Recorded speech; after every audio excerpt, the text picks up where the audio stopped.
Hello friends, welcome back to my channel Swavi Holidays. So, too much queries were there on social media about my Schengen visa multiple entry.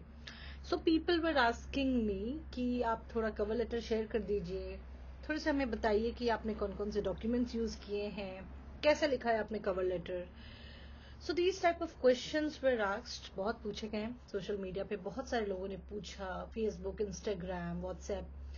तो मैंने सोचा क्यों नहीं एक combined video बनाया जाए और एक इस तरह का कुछ अगर डॉक्यूमेंटेड वीडियो रहेगा तो आपको एज अ रेफरेंस आप फ्यूचर में भी यूज कर सकते हैं, अपने फ्रेंड्स को भी बता सकते हैं, रिलेटिव्स को भी बता सकते हैं. तो बेटर कि मैं अच्छे से एक्सप्लेन करूं, तो आप भी इस वीडियो को बहुत ध्यान से देखिए, ठीक है.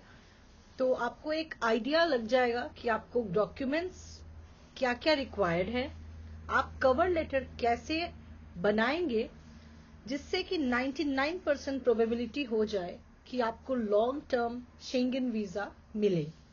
हाँ, बात गारंटी की नहीं है यहाँ पे, बट एटलीस्ट आप अपने तरफ से जो ट्राई करेंगे वो बेस्ट होना चाहिए. तो चलिए वीडियो को शुरू करते हैं. वन बाय वन मैं आपको एवरी स्टेप एक्सप्लेन करूंगी, तो बहुत ध्यान से सुनिए. और हाँ, वीडियो शुरू होने से पहले ही मैं बोल देती हूँ कि लाइक शेयर तो मैंने बोल ही दिया है, और अगर आपने चैनल को अभी तक सब्सक्राइब नहीं किया है तो प्लीज जल्दी से कर लीजिए, क्योंकि ट्रैवल वीजा रिलेटेड वीडियोस मैं काफी सारे लाते रहती हूँ चैनल पे. तो ठीक है, चलिए बाकी बातें बाद में, पहले मेन टॉपिक पे आते हैं कि how to apply for long term Schengen tourist visa from India and UAE. मैं दोनों की बात कर रही हूँ, ठीक है, because I am based in UAE, तो मैं यूएई की भी बात कर रही हूँ, and I am an Indian and I cater largely to Indian audience. तो मैं इंडिया की भी बात कर रही हूँ. और अगर आप एशिया में कहीं से भी देख रहे हैं मेरी वीडियो, तो आपके लिए भी ये एप्लीकेबल है, ठीक है. तो चलिए वीडियो शुरू करते हैं वन बाय वन. सबसे पहले आपको क्या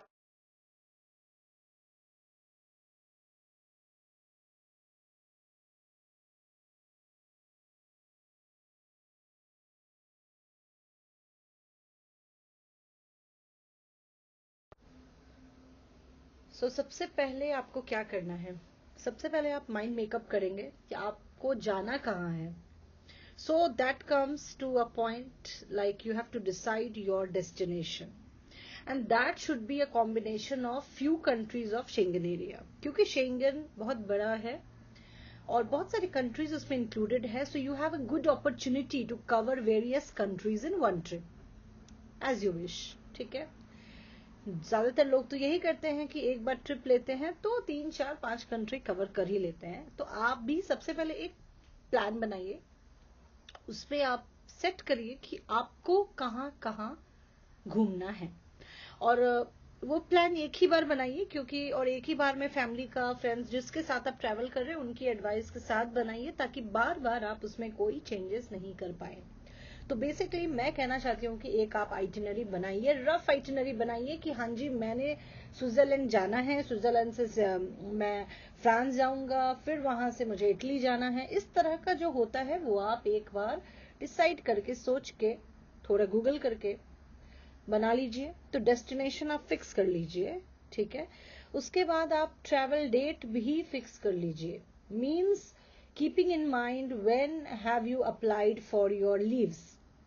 Apart from that, when is your kids holiday also, मतलब कि अगर आप बच्चे के साथ ट्रैवल कर रहे हैं, अगर आपकी वाइफ वर्किंग है, तो सबके लीव्स कोऑर्डिनेट करते हुए आपका ट्रैवल प्लान कौन से मंथ में होगा उसको भी प्री डिसाइड कर लीजिए.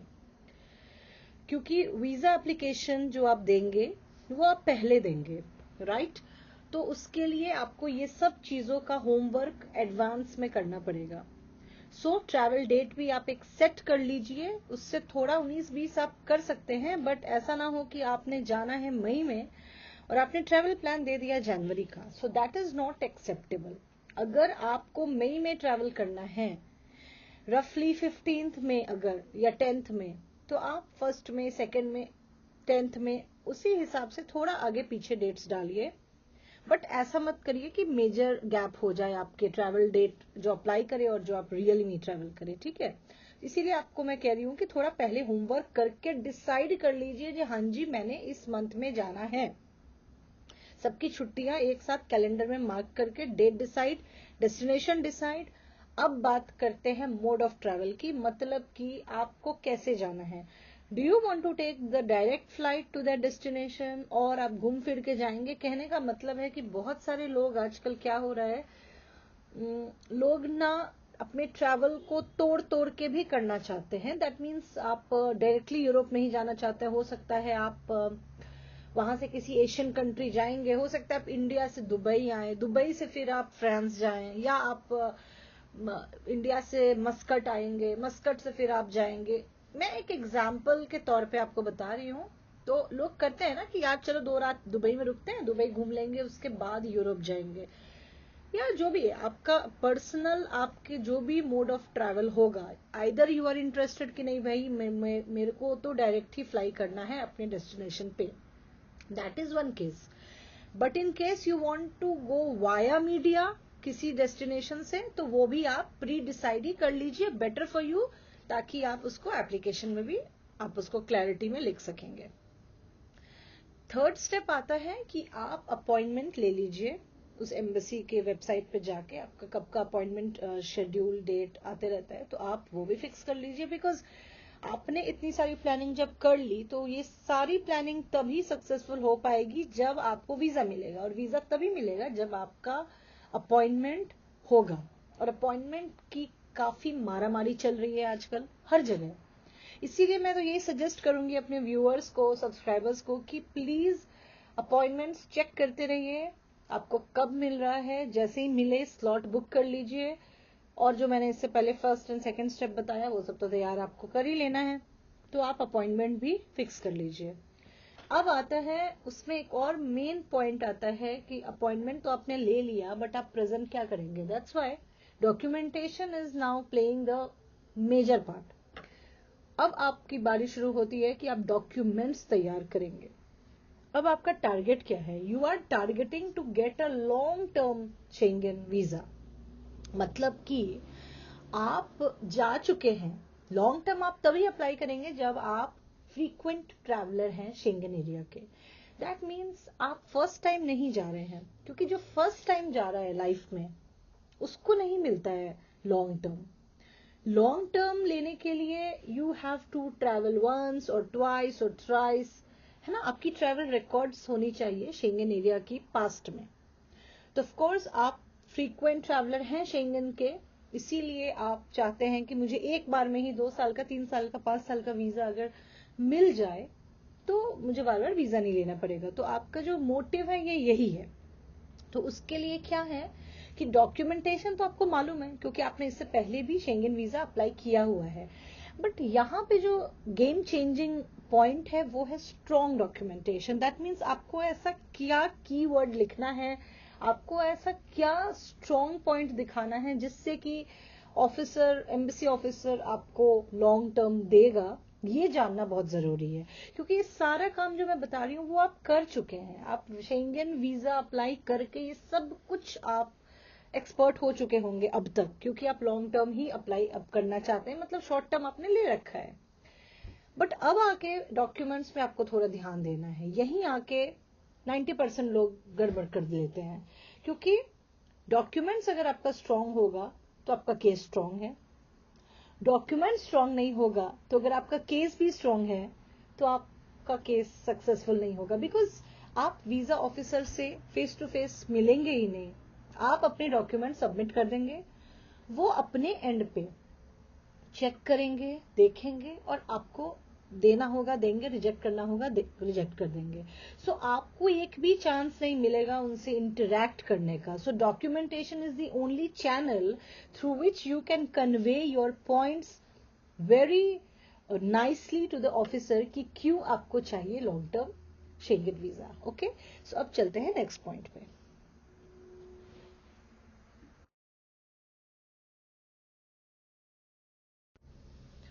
ओके, अब आते हैं कि important documents to consider before applying for Schengen visa. So अब क्या क्या डॉक्यूमेंट्स आपको अप्लाई करने हैं। So you have to apply at the concerned embassy where you want to go or spend maximum stay. This is very much understood कि आपको जिस country में जाना है मेनली मेजरली या फिर मैक्सिमम जहाँ पे स्टे करना है वहाँ उसके एम्बेसी में आप शेंगन वीजा अप्लाई करेंगे. उसके बाद आता है if number of days intended to spend are equal within Schengen area apply at the country where you will enter. Okay, now this is very major point.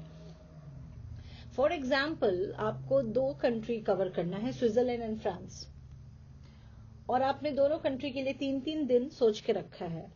आपने लिखा है cover letter में कि आप 3-3 डेज पर country spend करेंगे. तो अब आपको कंफ्यूजन है कि अब इस केस में भैया कौन सी कंट्री में अप्लाई किया जाए, क्योंकि दोनों में तो आप इक्वल डेज स्पेंड कर रहे हैं. तो ऐसे केसेस में जिस कंट्री में आप फर्स्ट लैंड करेंगे, एंटर करेंगे, जिस कंट्री के थ्रू आप शेंगन एरिया एंटर करेंगे, उस एम्बेसी में आपको अप्लाई करना है. ठीक है, अगर आप 3 दिन स्विट्जरलैंड 3 दिन फ्रांस जा रहे हैं, लेकिन आपकी फ्लाइट इंडिया टू स्विट्जरलैंड है, मतलब जहां से भी है आप पहला स्विट्जरलैंड एंटर करेंगे, अगर उसके बाद वहां 3 दिन रह के फ्रांस जाएंगे, तो उस केस में आप एम्बेसी स्विट्जरलैंड पिक करेंगे अप्लाई करने के लिए. इसका मतलब ये है. तीसरे पॉइंट पे आते हैं don't do visa shopping. Now this is really people, इसमें ही बहुत लोग फंसते हैं. माइंडसेट क्या होता है, इसका मतलब क्या है? वीजा शॉपिंग इज जनरली कि लोग क्या सोचते हैं कि अच्छा कौन सी एम्बेसी है जो इजीली वीजा दे देगी हमें, है ना.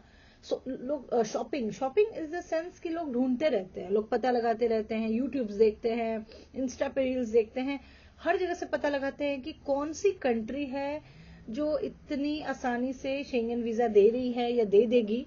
तो कोशिश करते हैं कि उसी कंट्री में अप्लाई करने का, वहां से वीजा ले लेते हैं. लेकिन गलती क्या करते हैं कि उस कंट्री को स्किप कर देते हैं, उस कंट्री में जाते ही नहीं है. लेकिन ये गलती आपको नहीं करना है, क्योंकि ये गलती करने से आपका वीजा रिवोक भी हो जाएगा और आप बैन भी हो सकते हैं लाइफ लॉन्ग के लिए. तो ऐसा ना करें.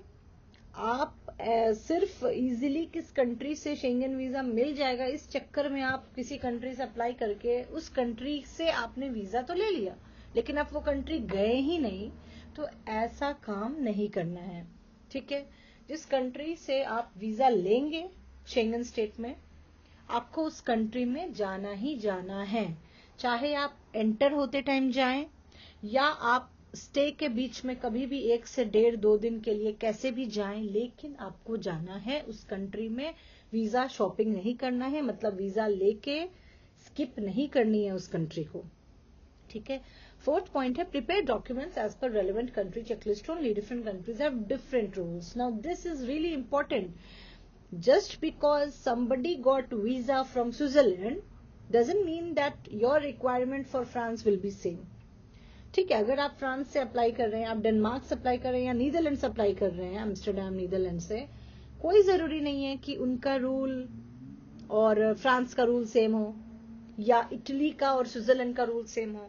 इसीलिए आप जिस कंट्री के वीजा एम्बेसी में अप्लाई करते हैं उसके रूल्स के अकॉर्डिंग चेकलिस्ट फिल करना है. सब कुछ पढ़ लेना है.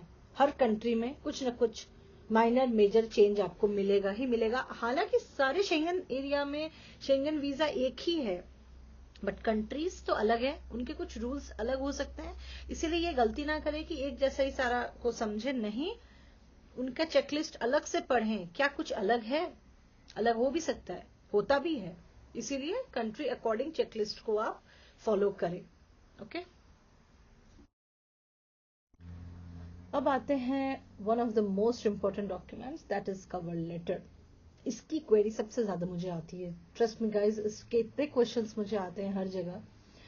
मैं हमेशा इस पे ट्रस्ट करती हूँ और शायद मुझे भी मिला है, मतलब मेरी पूरी फैमिली को भी, हम तीनों को लॉन्ग टर्म 3 इयर्स का शेंगन वीजा मिल गया है. और इससे पहले 2 साल का मिला था, अब 3 साल का मिला है. हमने 5 इयर्स का रिक्वेस्ट किया लेकिन हमें 3 साल का मिला. मैं समझती हूँ कि मेजर जो पॉइंट है, इतने एक्सपीरियंस के बाद जो मुझे लगता है सबसे इंपॉर्टेंट पॉइंट है, वो है कवर लेटर. अगर आपका कवर लेटर स्ट्रांग है तो trust me, nobody can reject your visa. अगर 5 साल नहीं तो 3 साल तो मिल ही जाएगा, 3 साल नहीं तो 2 साल तो दे ही देंगे, 2 साल नहीं तो 1 साल तो मिल ही जाएगा, अगर लॉन्ग टर्म के लिए आप अप्लाई कर रहे हैं तो. इसलिए cover letter is the main game changer here, ठीक है। कवर लेटर स्ट्रॉन्ग तो आपका केस स्ट्रॉन्ग। ओके, तो अभी मैं आपको बताती हूँ और दिखाती भी हूँ सैम्पल कवर लेटर आपको कैसा प्रिपेयर करना है। तो सबसे पहले आप लिखेंगे सब्जेक्ट। सब्जेक्ट में होगा application for long term Schengen visa. Validity, अगर आपको 6 मंथ्स चाहिए, 2 इयर्स चाहिए, 3 इयर्स चाहिए, 5 इयर्स चाहिए, डिपेंड्स आपको कौन सा चाहिए। आप एक ही लिखेंगे, आप सारा नहीं लिख देंगे, है ना। आपको ये नहीं कि 6 मंथ्स भी लिख दो, 2 साल भी लिख दो, जिसको जो देना होगा दे देंगे, नहीं। You have to first fix your mind, decide कि आपको कितने का चाहिए, आपको कितने मंथ्स का चाहिए या ईयर का चाहिए, ठीक है। फॉर एग्जाम्पल आपको 2 इयर्स का चाहिए टारगेट, तो आप लिखेंगे application for long term Schengen visa, validity for 2 years, ठीक है। अब आता है मेन उसके सब्जेक्ट पे, dear I am writing to apply for a long term Schengen visa with a validity of, desired duration में आपका जो भी है 2 इयर्स मान लो, 3 इयर्स जो भी है, to facilitate my travel plans for tourism purposes across the Schengen area. I am an avid traveller. Avid traveller मतलब हुआ कि आप बहुत कीन इंटरेस्ट लेते हैं ट्रैवलिंग में, मतलब कि you are a frequent traveller also and you are very interested in travelling. हाँ, you are not somebody who is just उठ के आगे और मुझे घूमना है, नहीं। यू आर, तो उस वो तो आपका पूरा प्रोफाइल ही देख सकते हैं कि आप इससे पास्ट में कोई ट्रैवलिंग आपने किया है कि नहीं। ऑफ कोर्स आपने शेंगन घूमा है, तभी आप लॉन्ग टर्म ले रहे हैं। इसीलिए आप लिखेंगे I am an avid traveller and wish to explore the rich cultural heritage, historic landmarks and natural beauty of multiple Schengen countries during my future visits. Future visits क्योंकि लॉन्ग टर्म में तो आप तुरंत नहीं जाएंगे, तुरंत भी अगर जाएंगे तो उसके बाद फिर आप जाएंगे, उसके बाद फिर आपका जब मन करे 2 साल में आपका आना जाना लगा रहेगा एज पर योर रिक्वायरमेंट। इसीलिए आप फ्यूचर विजिट्स यहाँ लिख देंगे, ठीक है, ताकि आप सारे विजिट का कवर, एक मतलब एक कंक्लूजन आप लिख रहे हैं अपने सारे विजिट के लिए। और यहाँ पे अगर आपको कोई भी वर्ड लग रहा है कि मैंने जो लिखा है उसमें आपको चेंजेस करना है तो you are free to do. मैं बस एक आपको सैंपल बता रही हूँ कि ये आपका एक लेआउट या स्ट्रक्चर होना चाहिए कवर लेटर का। इसमें वर्ड्स, वोकैबुलरी, जो आपको चेंजेस करना है प्लीज आप कर सकते हैं। उसके बाद आएगा reason for requesting a long term visa. Now here plays the main role. Reason तो आपको इतना अच्छा देना है कि मतलब ऑफिसर इंप्रेस हो जाए, है ना। First of all travel history.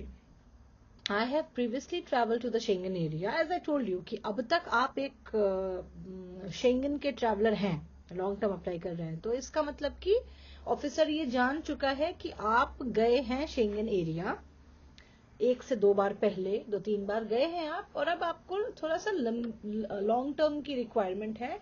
इसीलिए आप ये चीज लिखेंगे कि I have previously travel to the Schengen area. और अगर पॉसिबल हो तो list of countries and date applicable आपको लिख देना है। मतलब देखिए, कवर लेटर आप रोज रोज तो बनाएंगे नहीं, एक ही बार बनाएंगे तो बेस्ट बनाइए, और उसमें आप लिख दीजिए कि कौन कौन से कंट्रीज गए हैं, डेट क्या थी, अगर आपको कुछ याद हो। आजकल तो यार हम पिक्स लेते हैं तो हमारी गैलरी में भी डेट आता है ना। अगर इन केस आप अपना ट्रैवल डेट भूल गए तो गैलरी से पिक उठाइए, उसकी देखिए आपने कौन सी डेट को क्लिक किया। जो भी तरीका है आपका, आपके कुछ लोग अपने टिकट्स को भी बहुत संभाल के रखते हैं, तो थोड़ी सी आप होमवर्क करिए, अपनी पास्ट ट्रैवल निकालिए, कौन कौन सी कंट्री गए थे, कौन कौन सी डेट्स पे गए थे। नहीं अगर पर्टिकुलर डेट याद आ रहा है तो ईयर तो याद होगा आपको, ईयर भी लिख सकते हैं आप। तो वो लिखेंगे तो जरा अच्छा इम्पैक्ट होगा। उससे क्या होगा कि वैसे तो उनके पास आपका पूरा केस हिस्ट्री है, बट आप अपने तरफ से बताएंगे तो वो ज्यादा इम्पैक्टफुल होता है। And adhere to all visa conditions, मतलब कि आप जो गए हैं आपने कोई भी रूल्स वायलेट नहीं किया था, आपने वीजा के हर कंडीशन को फॉलो करते हुए तरीके से आप अपनी कंट्री वापस आ गए थे, including returning within the permitted time. Exactly as I told you कि जो वीजा आपको मिला था इससे पहले, उसको आपने प्रॉपरली यूज किया, आपको जो स्टिपुलेटेड टाइम पीरियड के लिए दिया गया उसी के बीच में आप घूम फिर के वापस आ गए, इसका ये मीनिंग है। सेकेंड पॉइंट है प्लान्ड टूरिज्म एक्टिविटीज। अब आप एक्सप्लेन करेंगे। देखिए, फर्स्ट पॉइंट पे तो आपने एक्सप्लेन कर दिया कि हाँ मैं घूम चुका हूँ, शेंगन एरिया में आ चुका हूँ या आ चुकी हूँ, और मैंने बहुत ईमानदारी से घूमा है, मैंने कोई रूल वायलेट नहीं किया है, इसलिए मुझे चाहिए और मुझे फ्यूचर में भी विजिट्स करने हैं। अब सेकेंड पॉइंट में आपको एक्सप्लेन करना है कि क्या है, आपकी आपकी फ्यूचर मोटिव क्या है जाने की, हाँ, क्यों जाना चाहते हैं, कुछ तो होगा। कंपनी पर्पस से जाना चाहते हैं कि टूरिज्म से जाना चाहते हैं कि कोई आपको स्टडी है वहां करने के लिए, तो that you have to explain. So I assume कि मैं एक टूरिज्म केस पे बात कर रही हूँ, इसीलिए सेकंड पॉइंट पे मैं कवर लेटर में लिखूंगी प्लान्ड टूरिज्म एक्टिविटीज। इसमें मैं एक्सप्लेन करूंगी कि I plan to visit various Schengen countries over the next few years to enjoy. अब specific interest example cultural festival, historic sites, art exhibition. इसमें एक एग्जाम्पल के तौर पे मैं आपको बताती हूँ, नीदरलैंड में ट्यूलिप सीजन होता है अप्रैल में मार्च के एंडिंग से, ठीक है, आई थिंक अप्रैल तक चलता है या मई फर्स्ट वीक तक चलता है, I am not very sure of the dates, but यही कुछ सीजन होता है वहां पे, स्प्रिंग के बाद, स्प्रिंग के टाइम में होता है। तो आप अगर आप नीदरलैंड अप्लाई कर रहे हैं तो आप लिख सकते हैं कि मुझे बहुत सारे I plan to visit various Schengen countries over the next few years to enjoy. For example, I want to see the Christmas market of Germany in December. I want to see the tulip season, tulip festival of Netherlands in April. Then I want to see the Christmas village in January of Finland. तो आप कुछ कुछ Schengen countries का research करिए, देखिए कि वो country किस सीजन में सबसे ज्यादा हाइप होता है, सबसे ज्यादा अट्रैक्टिव, वो किस सीजन में लोग वहां जाते हैं, क्या है उस कंट्री का यूएसपी, यूनिक सेलिंग पॉइंट। ठीक है, जैसे नीदरलैंड का ट्यूलिप के लिए लोग जाते हैं, फिनलैंड का क्रिसमस विलेज के लिए जाते हैं, नॉर्वे का लोकेशंस के लिए लोग जाते हैं। तो किस सीजन में, किस शेंगन कंट्री में टूरिज्म का ज्यादा अप्रोच है, उसको थोड़ा रिसर्च करके आप यहाँ मेंशन करिए कि अगर आपको 2 साल का वीजा ये लोग देते हैं तो आपका प्लान है कि आप 2-3 कंट्री के अलग अलग एक्टिविटीज को देखना चाहेंगे। ठीक है, तीसरे पार्ट में आता है commitment to compliance. This is also very important. I have strong ties to my home country ensuring my return after each trip। आपको बताना पड़ेगा कि आप जाएंगे और आप रिटर्न भी आएंगे, आप वहां सेटल होने नहीं जा रहे हैं, अपने तरफ से आप बस घूमने जा रहे हैं। तो आपको ये लिख के बताना पड़ेगा कि I will, because I have strong ties to my home. That means I have family, I have my job, I have my properties in India या UAE जो भी है या जो भी कंट्री एशिया के, and I will return back after every trip that I take for Schengen country. I will return back and then I will take the trip. ये भी आपको कवर लेटर में लिखने से इसका अच्छा इम्पैक्ट आता है। ठीक है, I assure you that I will respect all the visa regulations, including the duration of stays and return requirements. As I said, my primary objective is to explore the Schengen area's tourist attractions and enjoy its diverse cultural offerings. Thank you for considering my application. Please do not hesitate to contact me if additional information or an interview is required. ये अपनी तरफ से आप लिख देंगे। इससे क्या होता है कि कैंडिडेट का एक अच्छा इंप्रेशन जाता है कि he is open to or she is open to further inquiries, है ना। मतलब कि आप कॉन्फिडेंट है, अगर ऑफिसर की मर्जी हो या उसको उनको कुछ भी डाउट लगे आपके केस रिगार्डिंग, तो आपको वो कांटेक्ट कर सकते हैं या आपका इंटरव्यू ले सकते हैं। तो ये आप अपने तरफ से एक स्टेटमेंट लिख देंगे, तो this will sound very professional and confident also, कि मतलब आपका केस कोई गड़बड़ नहीं है, आप ओपन है। फर्दर अगर उनको कुछ भी जानना हो तो आपसे कॉन्टैक्ट कर सकते हैं। कवर लेटर की बात हो गई, अब आते हैं डॉक्यूमेंटेशन पे। तो कौन कौन से डॉक्यूमेंट्स रिक्वायर्ड है। ओके, सो अब बात करते हैं कौन कौन से डॉक्यूमेंट्स हैं इम्पॉर्टेंट। नंबर 1 कवर लेटर, जो मैंने आपको बताया। Number 2 completed Schengen visa application form, of course. तो Schengen visa application form fill up होके कवर लेटर अच्छे से बना के। तीसरा है present and previous passport along with copies. तो अगर आपका पासपोर्ट एक्सपायर हुआ है, आपने नया बनवाया है, या आपका पासपोर्ट पेजेस भर गए थे, आपने न्यू बनवाया, किसी भी केस में अगर आपके पास 2 पासपोर्ट है तो दोनों पासपोर्ट के कॉपीज आपको लगानी है। उसके बाद आते हैं previous Schengen visa, UK, Japan, Canada, other country visas copies.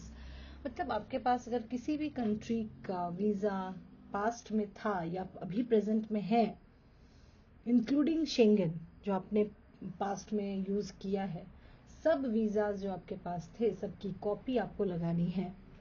उसके बाद आते हैं passport copies, immigration stamps reflecting travel history, मतलब कि एंट्री एग्जिट स्टैम्प जो होती है ना, जब हम किसी कंट्री एंट्री करते हैं एग्जिट करते हैं, जो पासपोर्ट ऑफिसर जो इमिग्रेशन ऑफिसर जो हमारे पासपोर्ट पे स्टैम्प लगाते हैं, कोशिश करिएगा उन सारी स्टैम्प्स की आप कॉपी इसमें लगाने की, ठीक है। सबका जेरोक्स कर लीजिएगा, सबका कॉपी लगाना है।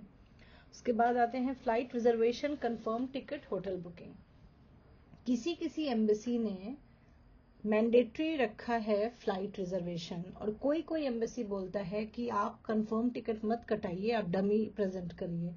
वो डिपेंड करेगा उस कंट्री के चेकलिस्ट पे। इसीलिए मैंने पहले आपको बताया था कि आप कंट्री का चेकलिस्ट जरूर देखें।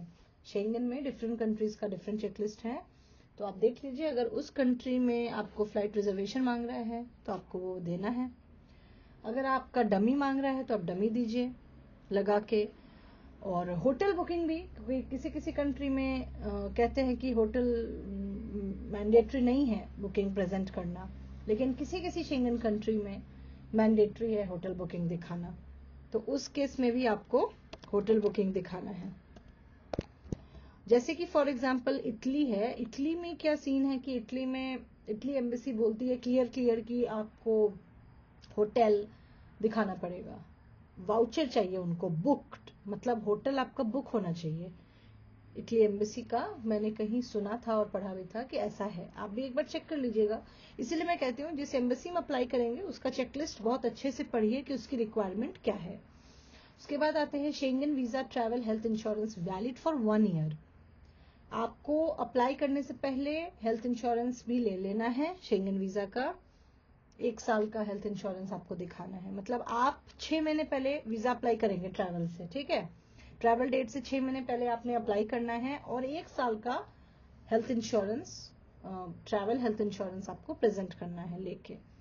उसके बाद employer certificate, work contract and previous employment letters and pay slips, ये तो काफी क्लियर है। और उसके बाद है bank statement, properly maintain regular source of income. This is very important point. आपके जो बैंक स्टेटमेंट्स हैं उसको वो चेक करेंगे प्रॉपरली है कि नहीं। फ्रीक्वेंट उसमें से कुछ पैसा निकाल लिया फिर डाल दिया फिर निकाल लिया, इस तरह से नहीं करना है। आपको एक प्रॉपर मेंटेन करना है बैंक अकाउंट। और रेगुलर सोर्स ऑफ इनकम वो देखते हैं। अगर आप बहुत ज्यादा जॉब चेंज करते हैं या आपने किया है तो आपको कवर लेटर में कहीं एक्सप्लेन करना पड़ेगा कि आपने क्यों जॉब चेंज किया, क्या रीजन थी। और मतलब आपको एक्सप्लेन करना पड़ेगा कि अगर आपका स्टेबल इनकम क्यों नहीं है। हालांकि आपका जॉब है, आपके पास स्टेबिलिटी है, लेकिन अगर आप बहुत ज्यादा टर्बुलेंट उनको लगेंगे कि हाँ 10 साल में 8 जॉब चेंज किए, 5 जॉब चेंज किए, 3 जॉब चेंज किए, तो थोड़ा आपको एक्सप्लेन करना चाहिए कवर लेटर में एडिशनली कि आपने क्यों जॉब चेंज किया, क्यों स्विच कर रहे हैं आप बार बार। तो वो देखेंगे रेगुलर सोर्स ऑफ इनकम, मतलब पे स्लिप से वो देख लेंगे, वो आपको दिखाना है रेगुलर सोर्स ऑफ इनकम। उसके बाद income tax return for the last 2 years, तो इनकम टैक्स रिटर्न 2 साल का आपने जो भरा होगा वो आपको प्रेजेंट करना है। Proof of property ownership in India and any assets, India में जो भी प्रॉपर्टी आपके नाम से है या कोई भी आपके पास एडिशनल एसेट है वो प्रेजेंट करिए। Family documentation, authenticated marriage certificate and relevant documentation. That means if you are married तो आपका मैरिज सर्टिफिकेट होगा, वो आपको प्रेजेंट करना है। रेलेवेंट और डॉक्यूमेंट मतलब जैसे बच्चे हैं, बच्चे का बर्थ सर्टिफिकेट्स होंगे, तो वो सब फैमिली डॉक्यूमेंटेशन में ऐड होता है जो आपको प्रेजेंट करना होता है। Day to day itinerary travel plans, जैसे मैंने आपको बताया कि आप पहले ही आइटिनरी बना लिए होंगे, तो आप आइटिनरी भी प्रेजेंट करेंगे कि डे टू डे आपको कहाँ कहाँ क्या क्या घूमने का प्लान है, किस किस कंट्री में कितने कितने दिन। उसके बाद future travel plans if any. Now future travel plans क्योंकि आप लॉन्ग टर्म के लिए अप्लाई कर रहे हैं, सो यू डोंट नो कि आपका आप ये देंगे नहीं देंगे आपको नहीं मालूम है, लेकिन क्योंकि आपका मोटिव है लॉन्ग टर्म लेना, इसलिए आपको फ्यूचर ट्रैवल प्लान्स भी एक बार रफली बता देना पड़ेगा। वैसे तो आपने कवर लेटर में बता ही दिया है, और ठीक है कवर लेटर में आप अच्छे से एक्सप्लेन कर दीजिए, काफी है। ओके, तो ये थे सारे पॉइंट्स, इंपॉर्टेंट डॉक्यूमेंट्स आपको क्या क्या प्रेजेंट करने हैं, और कवर लेटर कैसे बनाना है मैंने आपको बता दिया, कि लॉन्ग टर्म शेंगन वीज़ा कैसे लें।